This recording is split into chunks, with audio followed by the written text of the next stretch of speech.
ಊರು ಬದಲಾಗಿದೆ. ಎಲ್ಲ ಮನೆ ಹುಡುಗರು ಕೆಲಸದ ಬೆನ್ನೇರಿ ಪಟ್ನಾ ಸೇರಿದ್ದಾರೆ. ಇನ್ನೆಷ್ಟೋ ಮನೆ ಮಕ್ಕಳು ಫಾರಿನ್ ಸೇರಿದ್ದಾರೆ.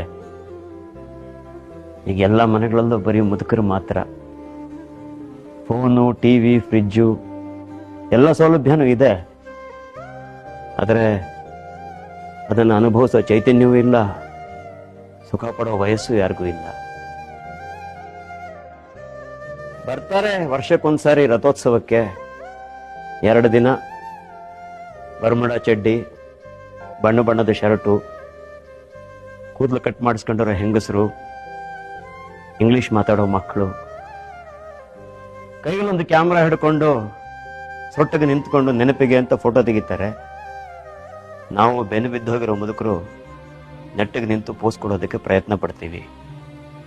2 ದಿನ ಅಷ್ಟೇ. ಊರು ಗಲ ಗಲ ಗಲ ಅಂತಿರುತ್ತೆ. ಆಮೇಲೆ ಮತ್ತೆಲ್ಲ ಬಣಗುಟ್ಟತ್ತೆ. ಅವರುಗಳು ಹೆಂಡ ನೀರು ಕುಡಿದು ಎಸ್ದೋದ ಬಾಟ್ಲಿಗಳು, ಪ್ಲಾಸ್ಟಿಕ್ಕು, ಕಸ,